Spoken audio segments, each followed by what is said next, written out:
تو اب عمران خان صاحب بھی آہستہ آہستہ، کیونکہ ایسا شخص ہے نا جو اپنے محسنوں کے جنازے تک پر نہیں جاتا، جو اپنے ارد گرد لوگوں کو ٹیشو پیپر کی طرح استعمال کر کے پھینک دیتا ہے، وہ بھی اب کہہ رہا ہے کہ جی وہ اے آر وائی کو نہیں پتا تھا کہ یہ گفتگو چلنی ہے. تو آپ اگر اس سازش کا حصہ نہیں تھے اور آپ سے یہ بیان ڈسکس نہیں ہوا تھا تو پھر آپ کو اس شخص کو چیف آف سٹاف کے عہدے سے ہٹا دینا چاہیے. چیف آف سٹاف کیا ہوتا ہے اور کون ہوتا ہے؟ اب چیئرمین تحریک انصاف عمران خان صاحب ہیں اور وہ یہ کہتے ہیں کہ یہ شہباز گل نامی آدمی میرا چیف آف سٹاف ہے، یعنی تمام سٹاف، تمام معاملات، تمام کوارڈینیشنز میرے بہاف پر یہ کیا کرے گا. تو یہ کیسے ہو سکتا ہے کہ وہ آپ کا چیف آف سٹاف ہو؟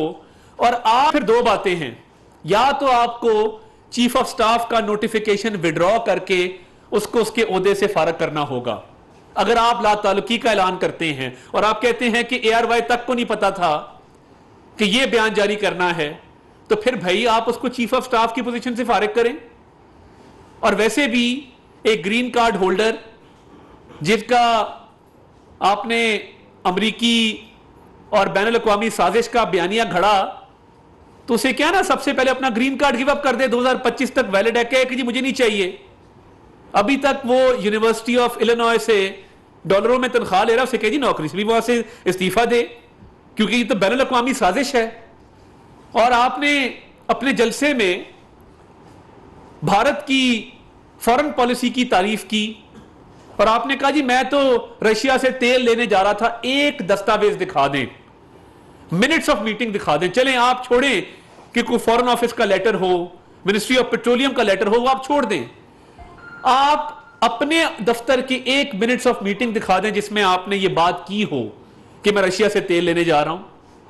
جو بات آپ کے ذہن میں آتی ہے آپ بولتے جاتے ہیں. اور ایک ایسے ملک کی فارن پالیسی کی تعریف کرنا، یہ سمجھ اس لیے آتا ہے کیونکہ آپ نے مودی کو بھی کہا تھا کہ میں الیکشن میں نیک تمنائیں ان تک پہنچانا چاہتا ہوں اور آئی وانٹ ٹو وش ہم گڈ لک کہ وہ الیکشن جیت جائے. اور آج آپ ان کی فارن پالیسی کی تعریف کر رہے ہیں، تو آپ بھائی صاحب پہلے فارن فنڈنگ کا تو جواب دے دیں. یہ سارے تانے بانے وہاں سے ملتے ہیں کیونکہ آپ عادی ہیں خیرات اور عطیات لینے کے. آپ نے جو بین الاقوامی سازش کی آپ بات کرتے ہیں، اصل بین الاقوامی سازش وہ ہے جو آپ نے فارن فنڈنگ لی ہے ملک دشمن عناصر سے، اور آپ کی پارٹی پروان چڑھی ہے اس فنڈنگ کے تحت. تو یہ میٹھا میٹھا ہپ ہپ کڑوا کڑوا تھو تھو کی پالیسی چلے گی نہیں.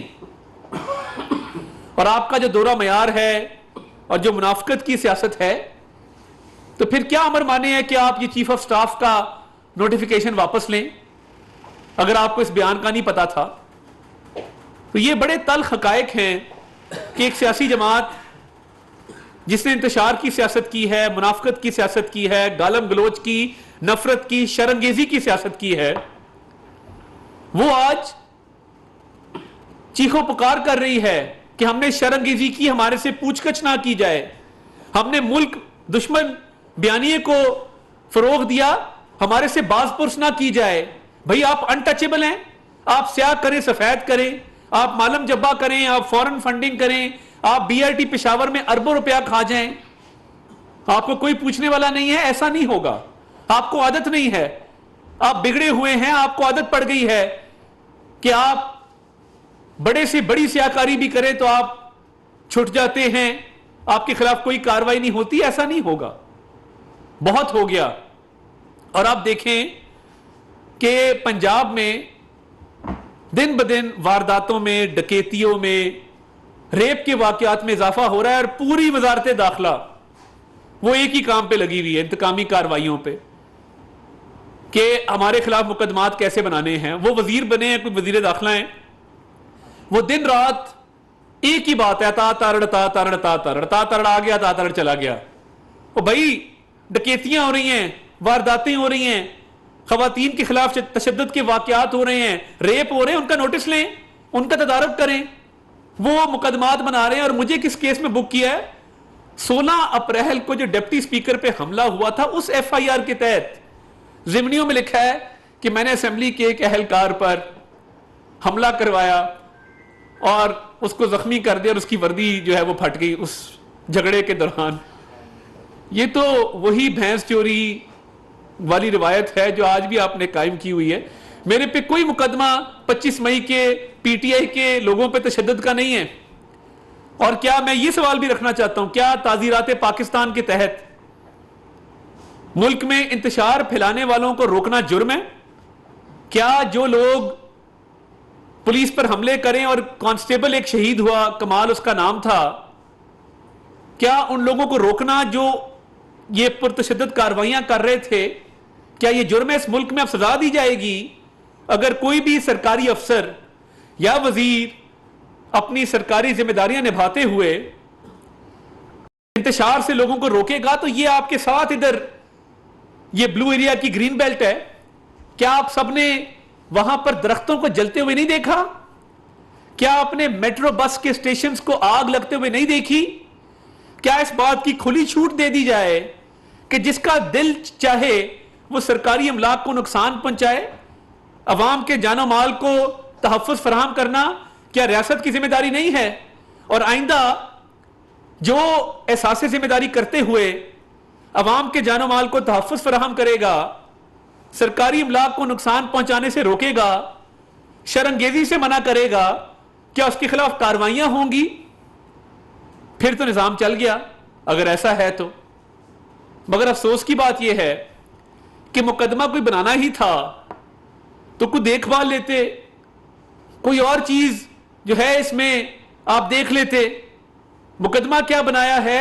ڈپٹی سپیکر پر جو حملہ ہوا, اور میں حیران ہوں کہ 2 غلط جگہوں پر نوٹس بھیج دیا. آپ نے وارداتیں کیا پکڑنی ہیں؟ آپ نے چوریاں اور ڈکیتیاں کیا پکڑنی ہیں؟ کیا آپ ایک شخص کو نوٹس ہی غلط سرو کر دیتے ہیں, اس میں اس کی ضلع بھی غلط لکھ دیتے ہیں. وہ جو کسی راگیر کو نوٹس دیا تو اس کے اندر ضلع منڈی بہاؤدین لکھا تھا, ولدیت میں دادا کا نام لکھا تھا. تو یہ عجلت میں کیے ہوئے کاموں کا یہی انجام ہوتا ہے. آپ توجہ دیں گورننس کے اوپر, لا اینڈ آرڈر کے اوپر. اس ملک میں بہت چیلنجز ہیں اور انشاءاللہ شرانگیزی روکنا اور پرتشدد جتھوں کو روکنا یہ ریاست کا, ریاستی اداروں کا, حکومتوں کا, محکموں کا کام ہوتا ہے. اور آئندہ بھی جب بھی کبھی عوام کے جان و مال کے تحفظ کی بات ہوئی, سرکاری املاک کو بچانے کی بات ہوئی, تو اللہ تعالیٰ کے فضل سے وہی کردار ادا کریں گے جو ماضی میں کیا ہے.